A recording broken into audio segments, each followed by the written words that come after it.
انسانی زندگی میں ایسے ایسے واقعات رونما ہوتے ہیں جو انسان کو پاگل بنا دیتے ہیں۔ ایسا ہی واقعہ کلاسک غزل گائک گل بہار بانو کے ساتھ بھی ہوا۔ ایک وقت تھا وہ پاکستان کی صف اول کی کلاسک گائک کے طور پر جانی جاتی تھیں۔ ان کے شوز پورے پاکستان میں منعقد ہوتے تھے، لیکن پھر گل بہار بانو اچانک سے غائب ہو گئیں اور ایک دن ان کے بارے میں خبر آئی کہ وہ دماغی مسائل کا شکار ہیں۔ آج کی ویڈیو میں ان کی تازہ ذہنی صورتحال اور ان کے جسمانی صحت کے بارے میں آپ کو آگاہ کریں گے، وہ کس حال میں ہیں اور کہاں مقیم ہیں۔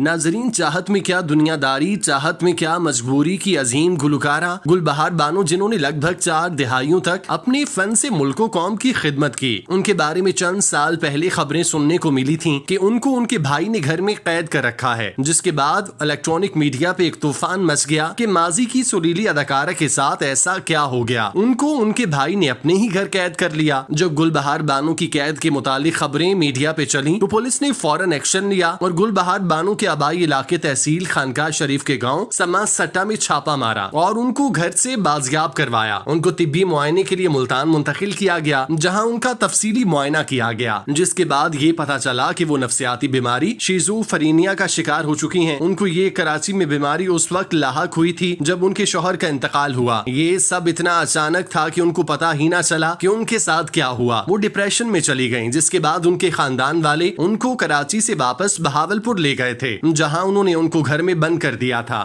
گل بہار بانو کی خبر آنے کے بعد بیرون ملک مقیم پاکستانی ماہر نفسیات ڈاکٹر خالد سہیل نے بھی ان کے حوالے سے اپنی فکرمندی ظاہر کی اور اپنے دوست جو پاکستان خصوصاً ملتان میں رہائش پذیر تھے ان سے گفتگو کی اور گل بہار بانو کی بیماری ڈسکس کی۔ تو سب سے پہلے ماہر نفسیات ڈاکٹر سجاد صدیقی نے ان سے رابطہ کیا اور بتایا کہ ان کا ملتان میں کلینک ہے، جب گل بہار بانو نے مل جائیں گی تو وہ ان کا علاج کریں گے۔ ساتھ ہی انہوں نے کہا کہ وہ گل بہار بانو کو ڈھونڈنے کی کوشش بھی کریں گے۔ دوسرے کرم فرما رانا عدنان تھے جو گل بہار بانو کے ہمسائے تھے۔ انہوں نے ڈاکٹر خالد سہیل سے وعدہ کیا کہ وہ گل بہار کے رشتہ داروں سے بات چیت کریں گے کہ ڈاکٹر خالد سہیل ان کا علاج کرنا چاہتے ہیں۔ رانا عدنان کے مطابق ان کی والدہ زبیدہ زیدی غزلیں لکھا کرتی تھیں اور گل بہار بانو وہ غزلیں گایا کرتی تھیں۔ رانا عدنان نے جب گل بہار کے رشتہ داروں سے بات کی اور درخواست کی کہ ڈاکٹر خالد سہیل گل بہار بانو سے بات کرنا چاہتے ہیں تو وہ کہنے لگے کہ ایسا کرنے کے لیے انہیں خطیر رقم ادا کرنی ہوگی۔ رانا عدنان اس بات سے بہت دل برداشتہ ہوئے۔ جب رشتہ داروں کی وساطت سے گل بہار بانو تک پہنچنے کا راستہ بند گلی دکھائی دیا تو انہوں نے دیگر راستے تلاش کرنے شروع کیے۔ انہوں نے اپنے مزاح نگار، ڈرامہ نگار اور جرنلسٹ دوست مرزا یاسین بیگ سے رابطہ کیا، لیکن وہاں پہ بھی کوئی بات نہ بن سکی تھی۔ یاسین بیگ کے بعد انہوں نے ڈینٹسٹ دوست ڈاکٹر سارا علی سے رابطہ کیا، کیونکہ وہ بھی گل بہار بانو کی شخصیت اور موسیقی کی مداح تھیں اور ملتان کے قریب بہت سے ادیبوں، دانشوروں، موسیقاروں اور سوشل ورکرز کو جانتی ہیں۔ ڈاکٹر سارا علی نے وعدہ کیا کہ اگر انہیں کہیں گل بہار بانو مل گئیں تو وہ اپنے دوستوں سے کہہ کر انہیں دارالامان پہنچانے میں مدد فرمائیں گی۔ ڈاکٹر خالد نے اپنے دوست فیاض باقر سے مدد مانگی تو انہوں نے ان کا رابطہ گل بہار بانو کے علاقے کے گدی نشین خواجہ کلیم کوریجا سے کروایا۔ کوریجا صاحب نے بڑی محبت، خلوص اور اپنائیت سے بات کی، اس سلسلے میں بہت مدد فرمائی۔ انہوں نے اپنے دوستوں، رشتہ داروں کی مدد سے گل بہار بانو کے بارے میں تحقیق کی تو پتا چلا کہ وہ آج کل بہاولپور میں ہیں اور ان کا ڈپریشن کا علاج کراچی کے آغا خان ہسپتال کے ایک ماہر نفسیات کر رہے ہیں۔ کوریجا صاحب نے تسلی کے لیے اپنے چند دوستوں کو گل بہار کے پاس بھیجا تاکہ ان کے کرم فرماؤں کے لیے ان کا ایک مختصر ویڈیو پیغام دیا جائے۔ دوستوں سے ملاقات کے دوران بڑے احترام سے گل بہار بانو سے گانے کی درخواست کی تو انہوں نے اپنی اپنائیت سے اپنے چاہنے والوں اور پرستاروں کے لیے ان کی پسندیدہ غزل کے ایک مصرعے کا مختصر ویڈیو بھیجا۔ ناظرین، ڈاکٹر خالد سہیل کی کوشش کے بعد گل بہار بانو کی خیریت سے ہونے والی خبریں سامنے آنے لگیں۔ انہوں نے مداحوں کے لیے ویڈیو پیغام بھی بھیجا کہ وہ خیریت سے ہیں اور ریکور ہو کر بہت جلد واپس آئیں گی۔ گل بہار بانو 1955 میں بہاولپور میں پیدا ہوئیں۔ وہ بچپن سے ہی گلوکاری کا شوق رکھتی تھیں اور کافیاں گاتی رہتی تھیں۔ گل بہار بانو نے استاد افضل حسین سے موسیقی کی باقاعدہ تعلیم حاصل کی اور 1982 میں ریڈیو پاکستان بہاولپور سے گلوکاری کے کریئر کا آغاز کیا اور بلبلے بہاولپور کہلائیں۔ وہ خانقاہ خواجہ محکم دین سیرانی کے ساتھ خصوصی دلچسپی رکھتی تھیں۔ انہوں نے کافیاں گائیں۔ وہ سال میں کئی دفعہ ان کے مزار پر حاضری دیتی اور اپنی عقیدت کا اظہار کرتی. بعد ازاں وہ اپنے استاد کے ہمراہ کراچی منتقل ہو گئیں کیونکہ ان کو یہاں وہ پذیرائی نہ مل رہی تھی جس کی وہ حقدار تھیں. کراچی میں انہوں نے ریڈیو پہ بے شمار پروگرام کیے جن میں انہوں نے اپنی آواز کا جادو جگایا. انہیں صحیح معنوں میں شہرت بھی کراچی سے ملی. گل بہار بانو اتنی سریلی اور میٹھی آواز کی مالکن تھیں کہ ان کی آواز حکومتی ایوانوں میں بھی گونجتی تھی اور حکومتی وزراء ان کے مداح تھے. سرکاری تقریبات میں ان کو مدعو کرتے تھے اور سبھی ان کے فن سے محظوظ ہوتے تھے. حکومت پاکستان نے 14 اگست 2007 کو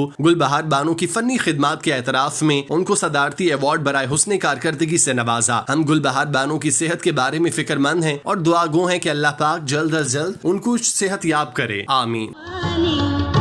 زندگانی ہے میں تم سنگ